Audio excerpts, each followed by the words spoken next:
Warahmatullahi wabarakatuh. Saya dengan Fitria Nuraini dengan NIM 170962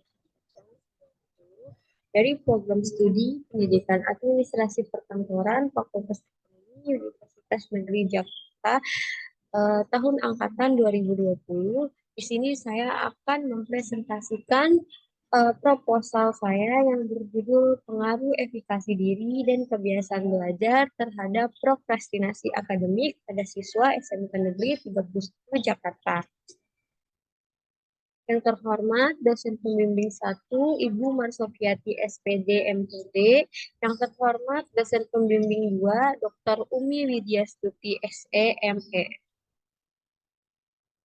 Bab 1 ada pendahuluan, yaitu poin pertama adalah latar belakang. Kebiasaan belajar berperan penting dalam penundaan akademik. Siswa yang memiliki kebiasaan belajar yang baik, seperti jadwal belajar yang teratur, manajemen waktu yang efektif, dan strategi belajar yang efektif, cenderung lebih sedikit melakukan prokrastinasi akademik. Pembelajaran yang efektif juga memerlukan tingkat efikasi diri yang tinggi, yang menggambarkan keyakinan seseorang terhadap kemampuannya dalam melakukan tugas akademik dengan baik. Namun, kurangnya efikasi diri dan kebiasaan belajar yang buruk dapat menyebabkan prokrastinasi akademik. Di yaitu ada fokus penelitian ini, yaitu penelitian ini berfokus pada efikasi diri dan kebiasaan belajar terhadap prokrastinasi akademik siswa. Seseorang akan mendapatkan ilmu pengetahuan serta keterampilan dari bidang pendidikan. Dengan itu, hal ini memfokuskan kegiatan dalam proses belajar dan mengajar. Penelitian ini penting karena prokrastinasi akademik, yaitu kecenderungan menunda tugas sekolah, dapat berdampak negatif terhadap prestasi akademik serta kesejahteraan siswa itu. Metode penelitian yang digunakan dalam penelitian ini adalah pendekatan kuantitatif, yaitu pendekatan yang menekankan pada pengujian teori atau hipotesis dengan cara mengukur variabel penelitian secara numerik atau kuantitatif dan melakukan analisis data dengan menggunakan metode statis dan permodelan sistematik. Tiga yaitu pertanyaan dalam penelitian ini, seperti bagaimana hubungan antara tingkat efikasi diri siswa dan tingkat prokrastinasi akademik yang mereka alami.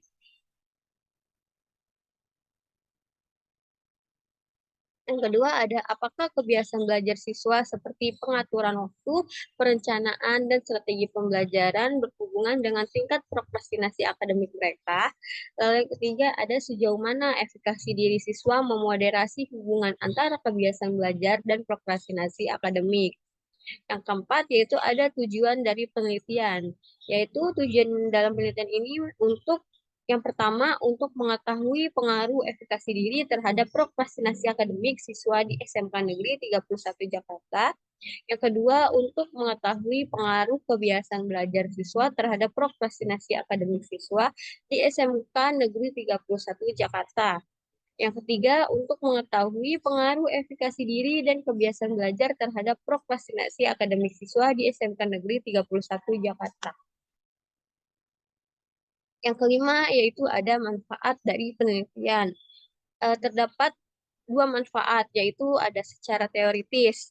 Hasil penelitian ini diharapkan dapat memberikan kontribusi bagi ilmu pengetahuan khususnya di bidang pendidikan. Dalam penelitian ini berfokus terhadap kesiapan diri sebagai calon guru dalam mengajar selama masa praktik keterampilan mengajar PKM yang berkaitan dengan efikasi diri, dan kebiasaan belajar siswa terhadap prokrastinasi akademik siswa di SMK Negeri 31 Jakarta. Ada juga secara praktis, yaitu bagi guru, hasil penelitian ini dapat dijadikan masukan bagi guru supaya dapat lebih membantu dalam meningkatkan prokrastinasi akademik siswa mereka. Yang kedua ada bagi peneliti. Penelitian ini bermanfaat untuk menambah informasi dan memberikan gambaran mengenai hal-hal yang dipersiapkan sebagai seorang pengajar yang berkaitan dengan pencapaian prokrastinasi akademik siswa yang baik dan terbentuknya pembelajaran positif terkait efikasi diri dan kebiasaan belajar yang baik pada siswa, sehingga menjadi ketentuan khusus bagi peneliti untuk terjun ke dunia pendidikan sebagai calon guru. Yang ketiga, untuk Universitas Negeri Jakarta. Hasil penelitian ini berupa sumbangan koleksi, berupa bahan pustaka dan bahan bacaan khusus mahasiswa pendidikan dan mahasiswa Universitas Negeri Jakarta. Selanjutnya ada bab 2 yaitu kajian pustaka. Yang pertama yaitu ada konsep yang diteliti. Konsep yang diteliti ada 3 variabel, yaitu ada efikasi diri. Menurut Bandura, efikasi diri adalah suatu keyakinan individu terhadap kemampuan dirinya ketika melaksanakan suatu tugas atau kegiatan yang diperlukan untuk mencapai hasil yang diinginkan pada Gufron 2017 pada halaman 73. Lalu yang kedua ada kebiasaan belajar. Kebiasaan belajar adalah perilaku seseorang dalam menerapkan teknik atau cara yang berulang kali dilakukan dan menetap pada diri seseorang untuk melakukan kegiatan belajar, menerima pelajaran, serta bagaimana seseorang mengatur waktunya untuk menyelesaikan suatu kegiatan. Pada Jali 2018, halaman 178. Lalu yang ketiga ada prokrastinasi akademik. Prokrastinasi menurut Ferrari dalam Husnawatul 2019 adalah suatu kecenderungan untuk menunda dalam memulai atau mengakhiri pekerjaan secara keseluruhan dengan melakukan aktivitas lain yang berguna, sehingga pekerjaan terhambat dan tidak pernah menyelesaikan tugas tepat waktu. Menunda pembelajaran bukanlah solusi baik untuk menyelesaikan tugas karena hal ini memberikan dampak negatif baik dari segi fisiologis maupun dari segi psikologis. Yang kedua ada telaah pustaka penelitian terdahulu. Di sini saya menyantumkan dua telaah pustaka penelitian terdahulu. Yang pertama ada dari Rahmawati Husnul Khotimah dari Universitas Negeri Malang dengan judul Hubungan Antara Konsep Diri Akademik, Efikasi Diri Akademik, Harga Diri, dan Prokrastinasi Akademik pada Siswa SMP Negeri di Kota Malang. Perbedaan jurnal tersebut dengan jurnal penelitian yang sedang saya teliti terdapat di variabel independen. Pada penelitian di atas terdapat 4 variabel, sedangkan penelitian yang sedang saya teliti memiliki 3 variabel, 2 variabel bebas dan 1 variabel terikat. Penelitian di atas juga membahas terkait hubungan, sedangkan pada penelitian ini membahas terkait pengaruh.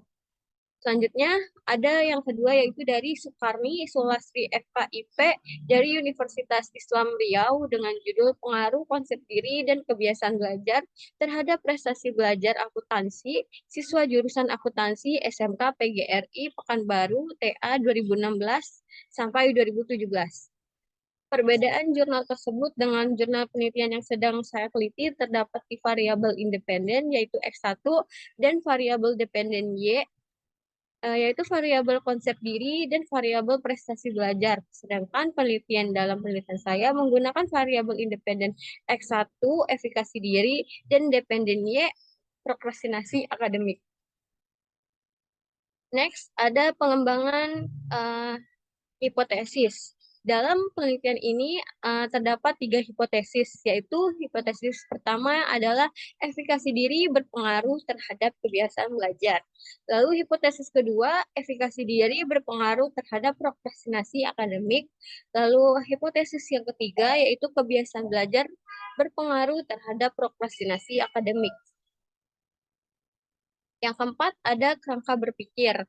Menurut gambar yang terdapat di dalam PowerPoint ini, efikasi diri terhadap kebiasaan belajar, efikasi diri terhadap prokrastinasi akademik, lalu kebiasaan belajar terhadap prokrastinasi akademik. Dalam penelitian ini terdapat 3 variabel penelitian, yaitu 2 variabel bebas, independent variabel, dan 1 variabel terikat, dependent variabel. Dalam penelitian ini, yang menjadi variabel bebas adalah efikasi diri X1 dan kebiasaan belajar X2. Sedangkan variabel terikatnya adalah prokrastinasi akademik Y. Prokrastinasi akademik merupakan kegiatan yang menunda-nunda dalam pengumpulan tugas-tugas. Yang dimaksud dalam penelitian ini ialah tugas sekolah, entah pekerjaan rumah PR atau pekerjaan tugas di sekolah. Lalu yang kita masuk ke bab 3 yaitu metode penelitian. Yang pertama ada waktu dan tempat penelitian. Penelitian ini berlokasi di SMK Negeri 31 Jakarta dengan waktu penelitian dilaksanakan pada bulan Juli sampai bulan November 2023. Yang kedua ada desain penelitian. Peneliti akan melakukan penelitian yang berbentuk data kuantitatif dan bersifat deskriptif. Penelitian korelasional kuantitatif adalah penelitian yang dilakukan dengan tujuan mengeksplorasi hubungan atau pengaruh tiga variabel. Selanjutnya, penelitian ini bersifat ex post facto. Penelitian ex post facto ialah penelitian yang dilakukan untuk menyelidiki peristiwa-peristiwa yang terjadi dan kemudian menelusurinya kembali untuk mencari faktor-faktor yang mungkin menjadi asal-muasal peristiwa tersebut dalam Sugiono 2009 halaman 7. Yang ketiga ada populasi dan sampel. Populasi menurut Sugiono, populasi adalah suatu bidang generalisasi yang terdiri dari suatu objek atau kesatuan yang mempunyai sifat-sifat dan sifat-sifat yang ditentukan oleh peneliti yang kemudian untuk diteliti. Pertanyaan-pertanyaan diambil secara acak. Populasi adalah jumlah individu yang diteliti. Populasi mewakili subjek dan tujuan penelitian. Adapun yang menjadi subjek penelitian ini adalah siswa kelas 10, 11, dan 12 MPLB SMK Negeri 31 Jakarta yang berjumlah 108 orang. Lalu sampelnya adalah jumlah dan karakteristik yang ada dari populasi tersebut. Jika populasinya besar, peneliti tidak akan banyak mempelajari banyak unsur yang ada dalam populasi tersebut. Sebagai contoh, menggunakan tabel Isaac dan Michael dengan tingkat kesalahan 5% dengan jumlah sampel 84 dari populasi sebanyak 108 orang. Pengembangan instrumen ada kisi-kisi angket. Kisi-kisi angket terdapat dalam jurnal. Kisi-kisi angket dan kuesioner yang digunakan dalam penelitian adalah form penelitian ganda dengan rentang 4 pilihan jawaban dengan menggunakan skala Likert. Jawabannya ada selalu, sering, jarang, dan tidak pernah. Dengan skor pertanyaan plus 4, 3, 2, 1 dan skor pertanyaan min 1, 2, 3, 4. Selanjutnya ada pengembangan instrumen. Dalam pengembangan instrumen ada uji validitas. Seperti yang dijelaskan, uji validitas menggunakan rumus RXY N sigma XY dikurang sigma dalam kurung sigma X dalam kurung sigma Y akan N sigma X pangkat 2 dikurang dalam kurung sigma X pangkat 2 dalam kurung N X sigma Y pangkat 2 dikurang sigma Y pangkat 2 dengan keterangan RXY, koefisien korelasi validitas antara X dan Y. Lalu yang N adalah jumlah sampel penelitian atau yang akan diuji. Lalu sigma X adalah jumlah variabel X, sigma Y adalah jumlah variabel Y, lalu sigma X pangkat 2 adalah jumlah kuadrat variabel X, lalu sigma Y pangkat 2 adalah jumlah kuadrat variabel Y. Selanjutnya ada uji reliabilitas, yaitu menggunakan rumus R11 sama dengan dalam kurung N per N kurang 1, dalam kurung 1 dikurang sigma SI pangkat 2 per 2 per ST pangkat 2. Keterangannya yaitu R11 merupakan koefisien reliabilitas tes, N adalah banyaknya butir item yang dikeluarkan dalam tes, lalu yang ke satu ada bilangan konstan, lalu sigma SI pangkat 2 adalah jumlah varians dan dari tiap butir item, lalu ST pangkat 2 adalah varian totalnya. Lalu yang kelima yaitu ada teknik pengumpulan data. Teknik pengumpulan data dalam penelitian ini ada dua, yaitu pertama ada angket dan kuesioner. Menurut Sanjaya, kuesioner adalah instrumen penelitian yang berupa angket atau penelitian tertulis yang harus ditanggapi atau diisi oleh populasi yang sesuai dengan petunjuk pengisiannya. Lalu yang kedua ada wawancara. Wawancara adalah suatu alat untuk mengumpulkan informasi dengan cara mengajukan serangkaian pertanyaan secara lisan dengan jawaban lisan. Lalu yang keenam ada teknik analisis data. Mendeskripsikan data, yaitu mendeskripsikan data adalah mendeskripsikan apa yang ada untuk mengetahui jumlah tersangka sebenarnya, supaya memudahkan peneliti dan pihak lain yang berkepentingan dalam memahami hasil penelitian yang dilakukan. Lalu yang kedua ada metode analisis data.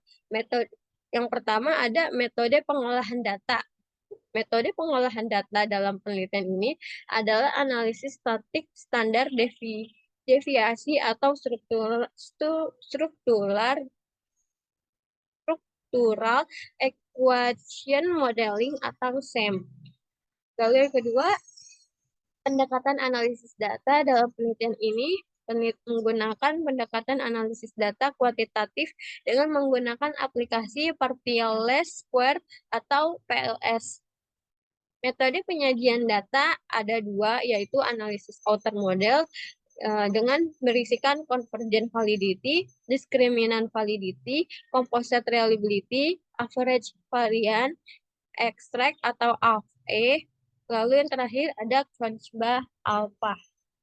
Lalu ada analisis inner model, yaitu terdapat R-square atau R-square dan effect size atau F-square, dan terakhir ada prediction relevance atau P-square. Lalu yang terakhir ada uji hipotesis. Dalam bukunya Hussein 2015 halaman 21, pengujian hipotesis dapat diturunkan dari tes statistik dan nilai probabilitas pengujian hipotesis, yaitu menggunakan nilai statistik yang diikuti dengan tes statistik pada alfa 5% yang digunakan adalah 1,96, yaitu kriteria penerimaan atau penolakan.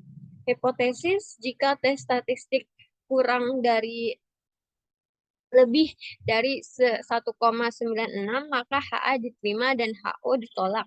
Dalam tahap menolak atau menerima hipotesis dengan menggunakan kemungkinan atau probabilitas jika nilai P kurang dari 0,05 maka diterima. Sekian presentasi proposal saya. Kurang lebihnya mohon maaf. Wassalamualaikum warahmatullahi wabarakatuh.